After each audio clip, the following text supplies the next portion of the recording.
She keeps thinking about Lumpy. But who is Lumpy? Hey there. Let's talk about lore. So this is going to be the start of a relatively long journey, but it's something I've wanted to do for a really long time, which is talk about the lore of games. So we're going to be starting with this game, Tribe 9. This game is ending its service at the end of November, so we kind of have to hurry up if we want to talk about the lore of this game. But basically what we're going to be doing in this series is just going through a wide variety of games, really focusing on like the world building and the character. Shh. Really focusing on the world building and just the characters. I'm not going to be here to regurgitate story back to you. If you want to see the story, you know, YouTube has so many playthroughs. Just pop one on and watch it like a movie. You'll have a good time. We're gonna be, you know, talking about the world building kind of in tandem with the flow of the story. And once we finish with the actual world building of the game, then we can go into some of the more juicier details about the different characters within the game. Let's talk about this game. So the first thing that we need to address is the elephant in the room, and that is the end of service situation. So this game was developed, published by I need them to stop talking while I'm talking. Okay.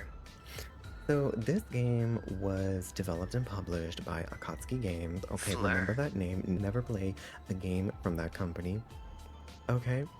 But it was created by the Danganronpa people. So Kazutaka Kodaka, the man who originally thought up the Danganronpa series, he was the one who created the IP for this game. He passed along the IP to Akatsuki Games, and then they developed and published this game as a free-to-play live service gacha game. So, you know, it's live service in the sense that, you know, you need to maintain an online connection, and it receives periodic updates. Gacha game from the sense that it is free to play in that you don't need to pay any money to access the content of the game, but usually these gacha games will design them in a way so that... Huh? Are they done? They're designed in a way so that it's not quite as fun to play the game if you don't spend any money. Well, the reason this game is going end of service is kind of three problems, three issues. First of all, there was no marketing, okay? I didn't find out about this game until like a week before it released, okay? And that's not good marketing, okay, honey? Let's meander. Second thing is the monetization of this game, okay? This game had far too aggressive monetization for a brand new IP. The result is that a lot of people were really scared off by this game at launch, okay? After the company realized that their monetization was too aggressive, they kind of adjusted the monetization to the point where it was far too favorable.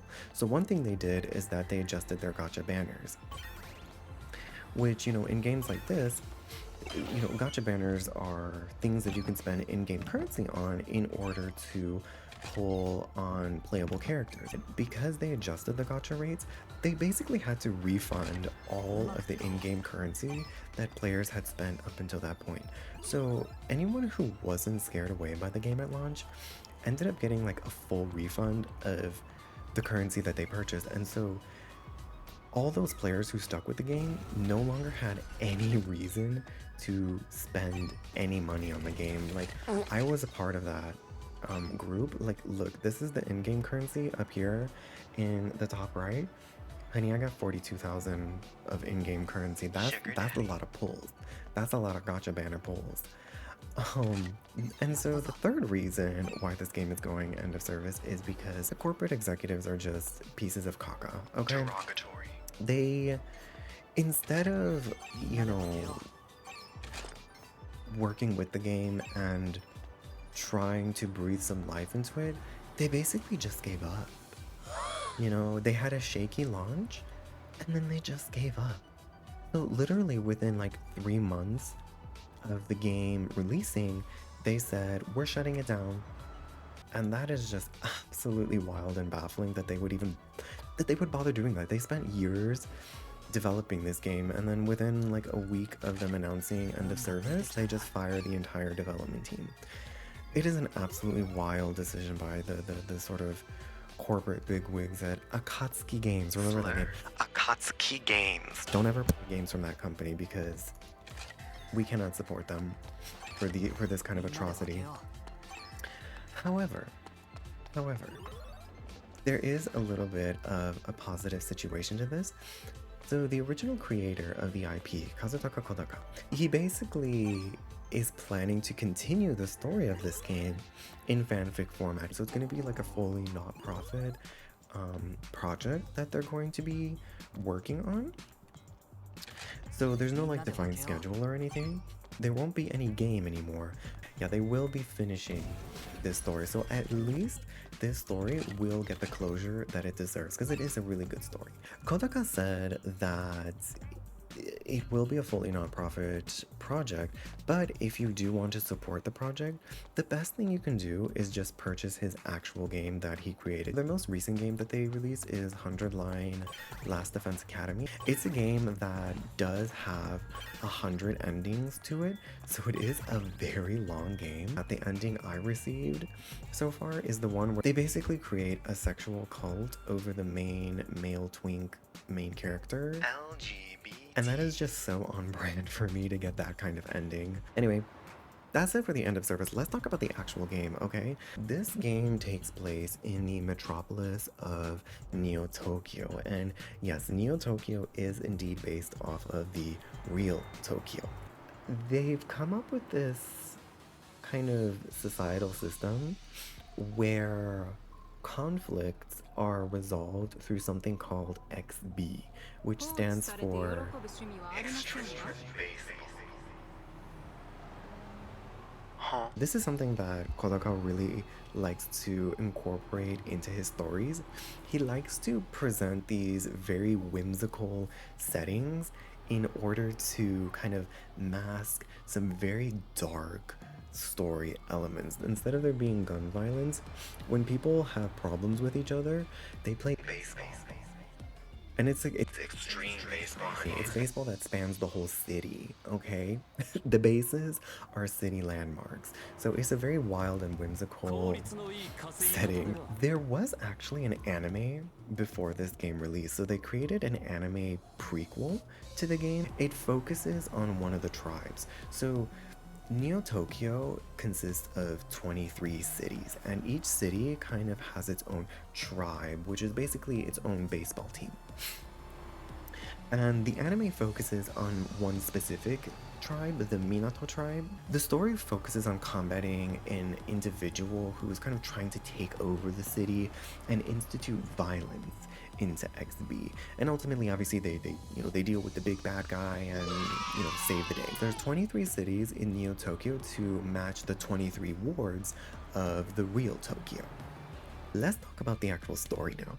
After the anime, there is this seemingly magical, omnipotent being called Zero.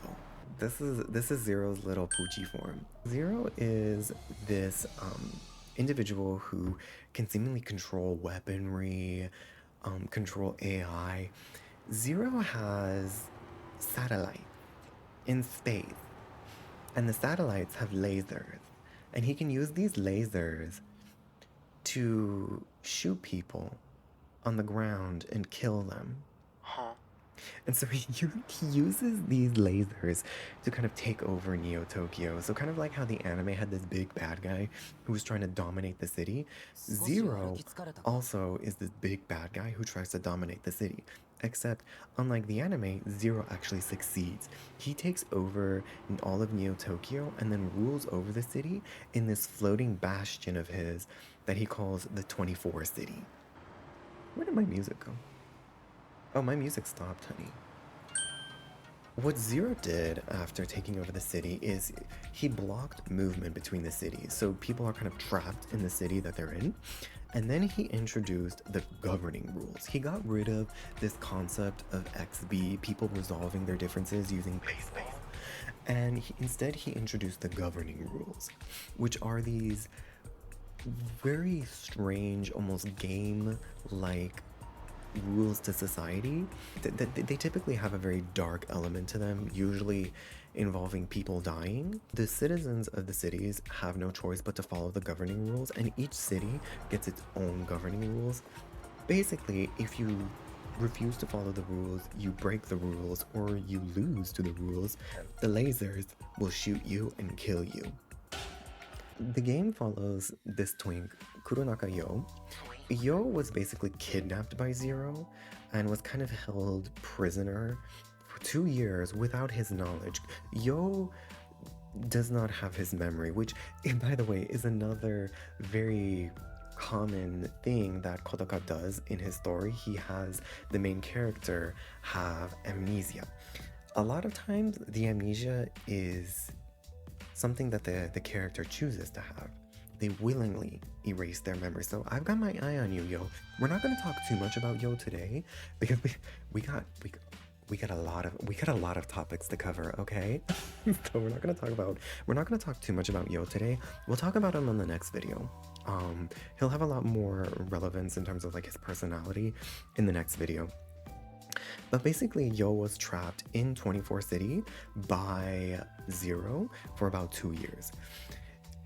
In comes the Trash Tribe, and this is an XB tribe that is not affiliated with any specific city.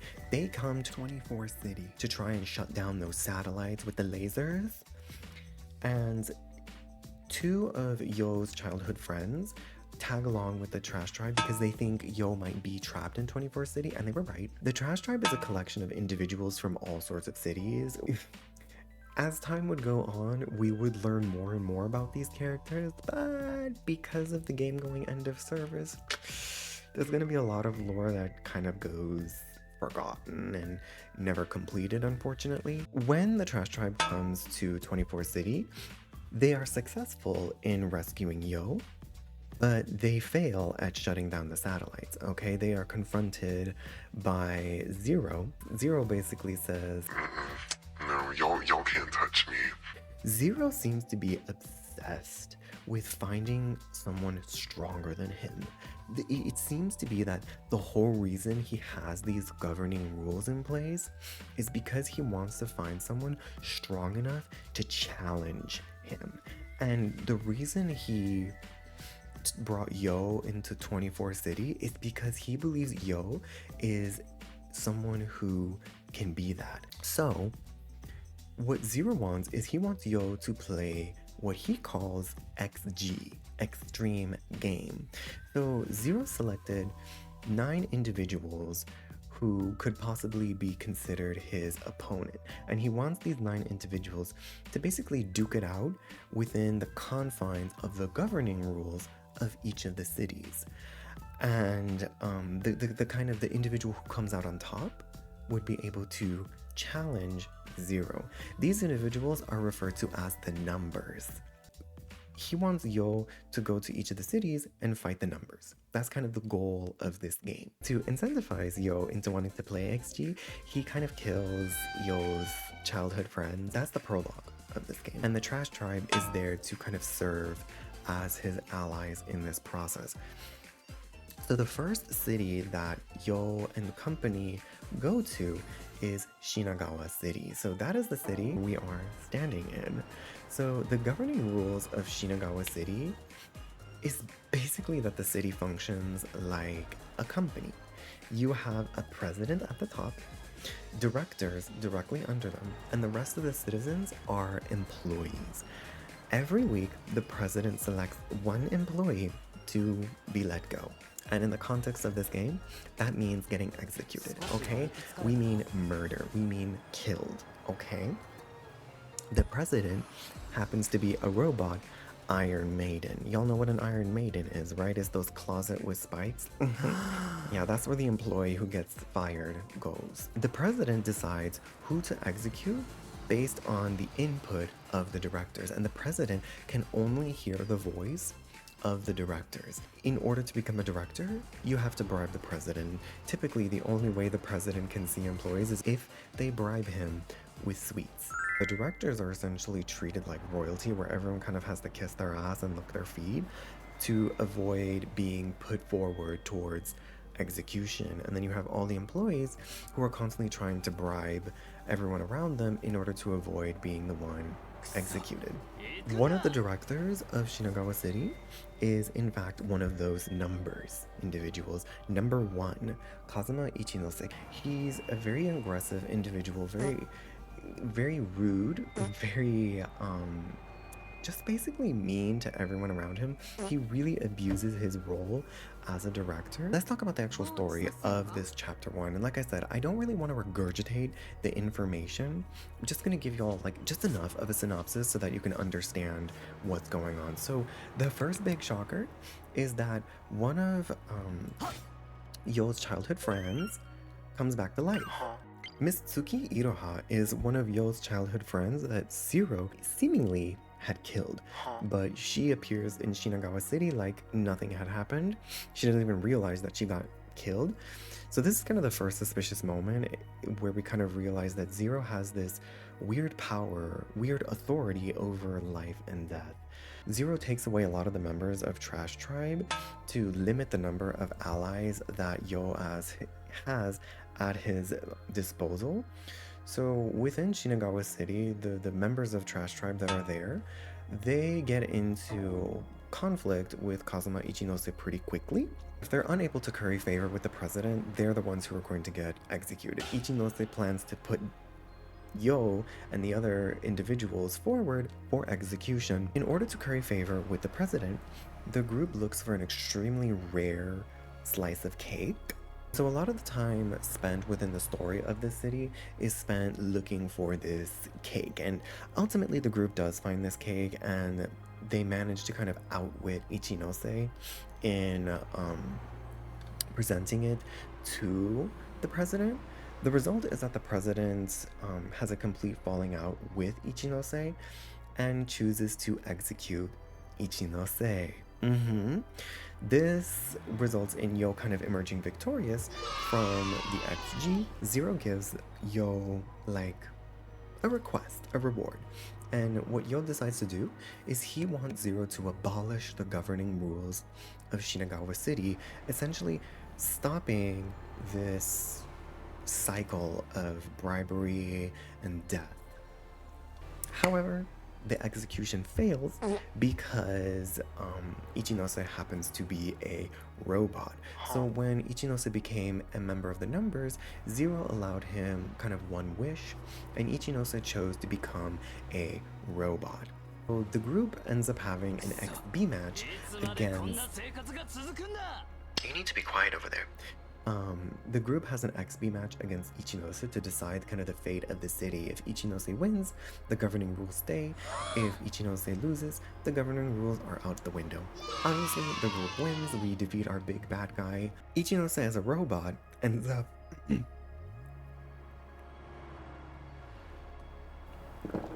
Ichinose as a robot ends up running out of battery and ultimately just turns into this useless lump. The group then moves on to the next city. End of story. We can finally get into some of the world building now, okay?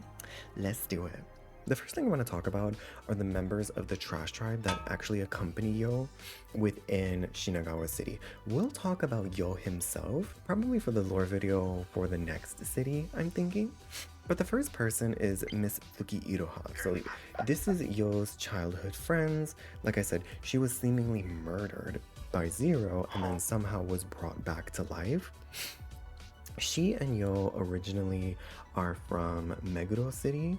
So she's kind of that classic bubbly anime girl.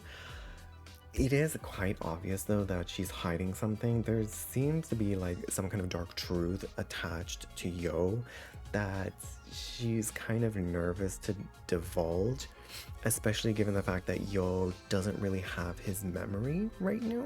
The next person is Miss Tsuruko Semba. So she's originally from Bunkyo City.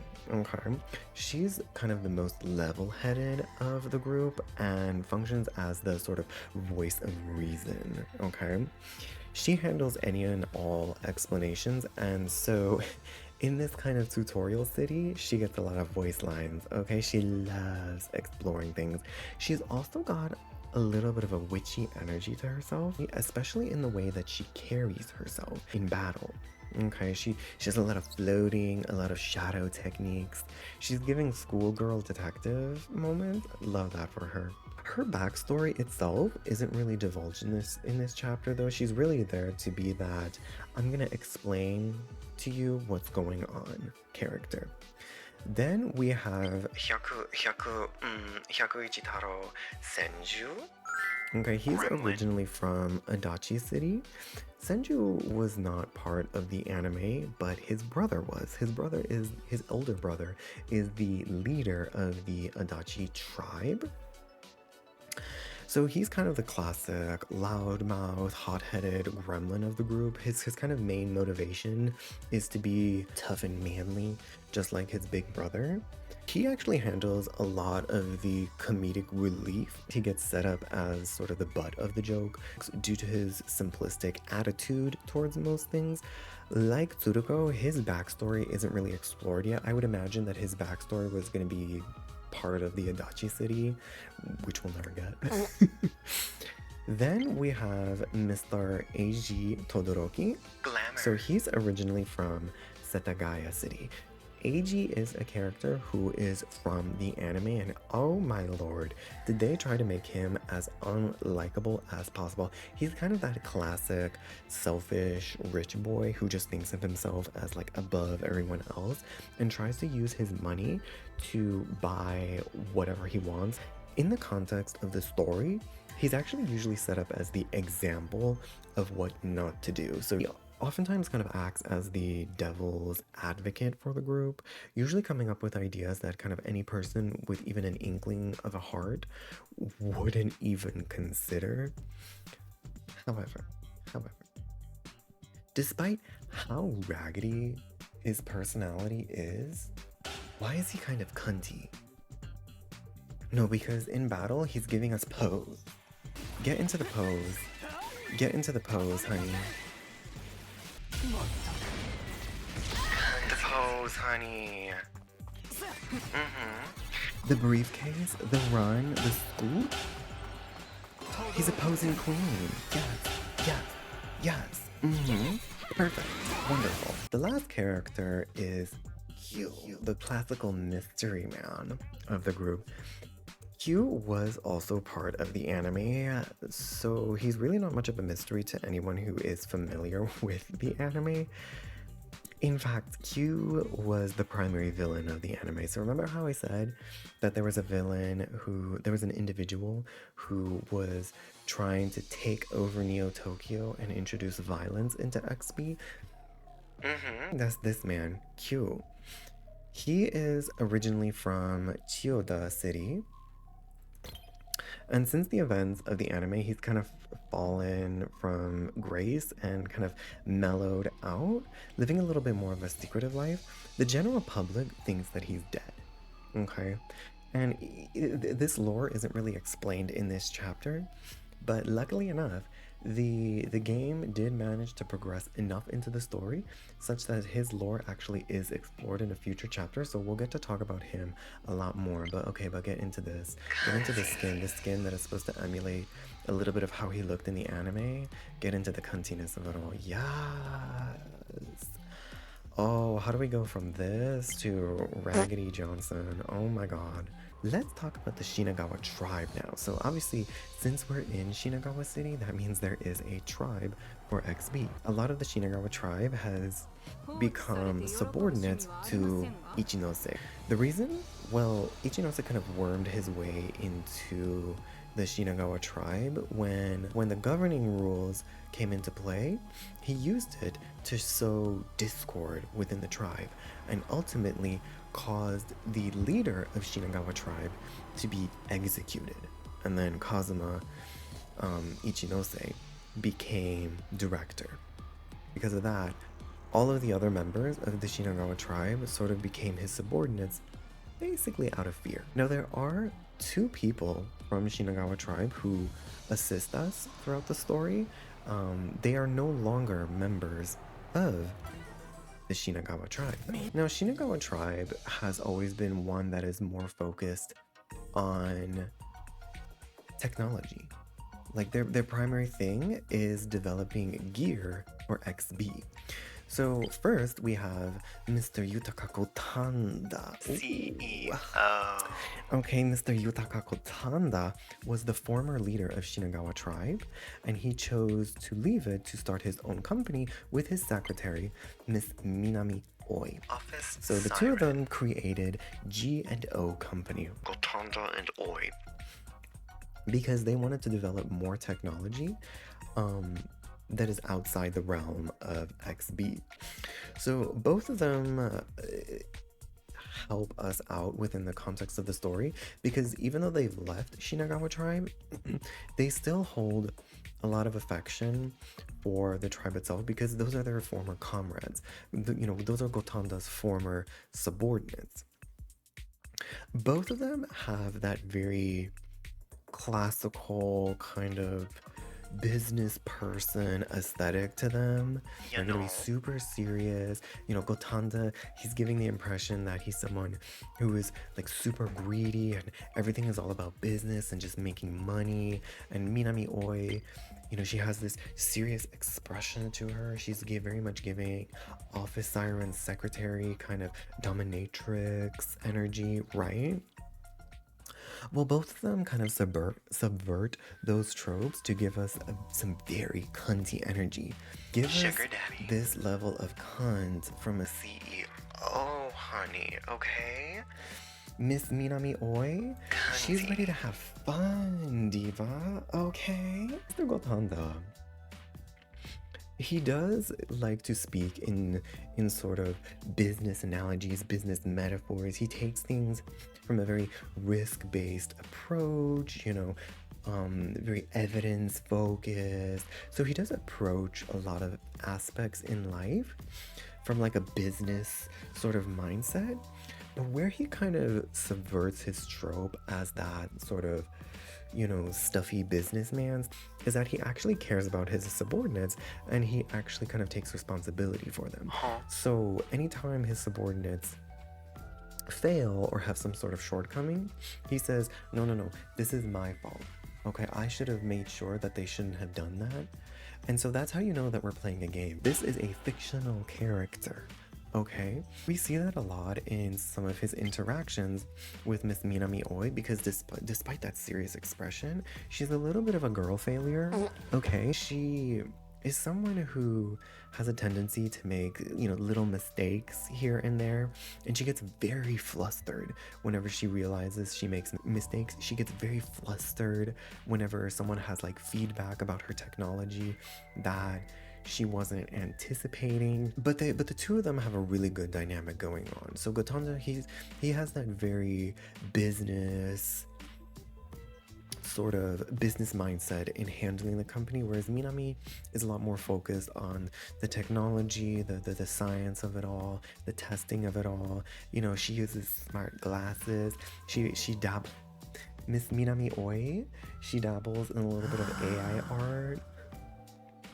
When she first learned about the Trash Tribe without first meeting them, she fed the description she got into her little AI art creator, and this is what it spat out. Can we clock Miss Tsuki Iroha's little Sailor Moon moment? Yeah, she loves her technology. Okay.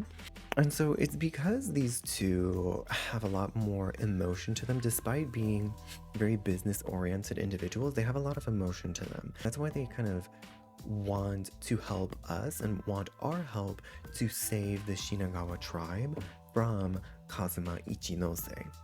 Now, the two of them being a part of Chapter 1 is actually really fitting, because both of them were actually part of the anime.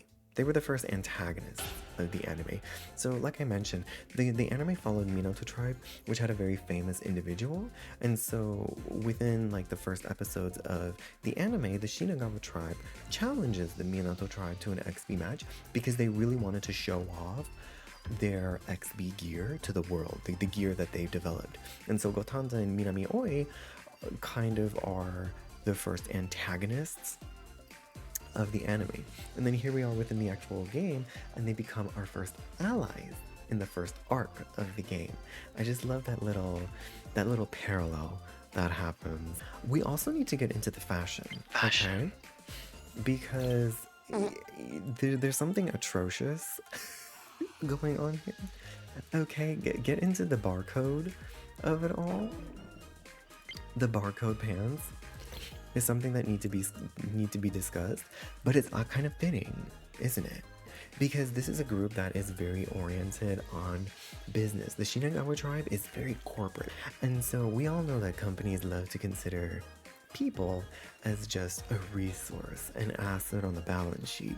They're just a product. The barcode kind of gives this story of assets, atrocious fashion taste, but you know what? You have to appreciate the story that comes with the aesthetic. I love a cohesive story told through fashion. And you can even see it in their hair, right? A lot of the Shinagawa Tribe characters, including the NPCs, they have the white streaks in their hair to kind of continue giving off that barcode aesthetic that they have going on. Also, we just need to give some flowers to Miss Minami Oi's yellow shoes. Okay? No one who wears yellow shoes is a serious individual. Like I said, Miss Minami Oi, she is ready to have fun, diva, okay? Where did my 0 go? Did I move all my... I moved my 0. Let's move him back. Alright, now let's talk about Kazuma Ichinose himself, okay? Mr. Numbers. Kazuma Ichinose prides himself on being number 1 of the numbers. However, in actuality, he's kind of a flop worker. He constantly got into arguments with people, and he received lots of bad performance reviews. He was the kind of employee, the kind of co-worker you don't want to touch with a 10-foot pole, okay?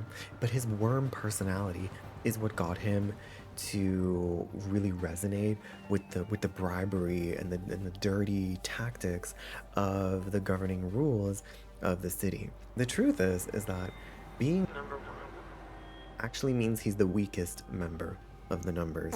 It turns out that 0 only selected Ichinose to be a member of the numbers so that he can be a tutorial boss to Yo. He found he had no real respect for Ichinose and only wanted him to function as a punching bag so that Yo can get familiar with XG. Worst of all is that Ichinose finds this out as he's running out of battery and dies. So that's kind of the last thing he hears. So, it's sort of like a you got what you deserved moment, but still kind of sad. There is a lovely juxtaposition to the way that Ichinose treats his subordinates as compared to Gotanda. Mr. Gotanda, we've already mentioned, he's someone who treats his subordinates with care. He functions like a proper leader. And so because of that, his subordinates value him quite a lot. He has a very deep connection with Miss Minami Oi. And a lot of what goes on in the story in terms of combating Ichinose and trying to pull away the Shinagawa tribe away from Ichinose, the natural trust that they remember having with Gotanda. Juxtapose that against the way that Ichinose treats them, and he treats them like total garbage. You know, every mistake that he makes is not his fault, it's their fault. He blows up and screams at them, and it creates this incredibly tense and stressful atmosphere. Even at the end of the story, there are a lot of members of Shinagawa Tribe who are just so mentally scarred by the abuse that even after Ichinose's death, they still follow his orders out of fear that one day he might come back. We do need to address this. I feel like this is probably one of the most... They used AI art for good. This is how AI art can be used for good. They defeated a villain by making the president see this photo of Ichinose eating the cake that was supposed to be for the president. This game So Kodaka really loves to incorporate a certain level of satire to kind of present a critique of society, and he's absolutely trying to make fun of AI art with this. I wanted to add in here exactly what the message being said here is. You know, video games love to take things to the extreme as a way to kind of mask the true connection to real life they're trying to portray. This fake image is the reason that Ichinose was killed. And while AI art may look ridiculous right now, I feel like this is just foreshadowing what's to come. It might seem harmless to create fake images now, but eventually it will get to a point where these fake images will be used to actively harm people. And this story is just really trying to satirize what is a very real, looming threat to us. So let's talk about the city itself now, shall we? So it's kind of like I said at the very beginning, where Neo Tokyo is based on real Tokyo, right? And so there is a real Shinagawa City. I'm not someone who's super familiar with Tokyo itself, so I'm gonna try not to talk out of my butt too much on this topic. But I do know that one of the big landmarks of Shinagawa City is the Shinagawa Prince Hotel, which this game, one of the major landmarks of the city is the Shinagawa Princess Hotel. The Shinagawa City of real life is known for being a big center of business, lots of companies. It is also known as one of the safest places in Tokyo. And so a lot of that really translates over into this game. You know, you have that corporate culture. The Shinagawa Tribe is very company centered, right? And the city being the safest in Tokyo really kind of bleeds over into the way that Shinagawa City is used as the tutorial, because typically in a game, tutorial areas are the ones that are the least hostile, right? And so that safety bleeds over into the way that Shinagawa City is presented in the game. Now, they do use this as an opportunity to present a satire towards corporate culture, right? The whole governing rules situation of Shinagawa City is very much mimicking how corporate culture works. In real life, it's just taken to the extreme. You know, in real life, people aren't actually executed, but a lot of people's lives do get ruined when they lose their job, right? In the end, you know that all that really matters is who you know, right? It doesn't matter how well you perform, it's just how friendly are you with the higher up, you know? I feel like the reason Tribe 9 is going into service is because the management team of Akatsuki Games finally played through the story of Shinagawa City and said, "Wait a minute, you're making fun of us, aren't you?" Anyway, I hope you enjoyed that. That's it for now. We're gonna talk more about the next chapter and talk a little bit more about like Zero's identity and Yo's background, I think, within the next chapter. I know I introduced them in this video, but we covered a lot of topics in this video. I don't want to make it too long, so let's save that juice for next time, okay? If you made it to the end of this video, good job, and I love you. We'll be talking about the lore of a lot of games as time goes on, but we do have to get a move on with the lore of Tribe 9 before it shuts down. I know it may seem silly to start this whole series off with a game that's about to disappear, but it is a game I was starting to get passionate about. And it's nice to get the practice in with something that's a little lower stakes. Anyway, I'm gonna stop yapping. I hope you have a wonderful rest of your day or evening,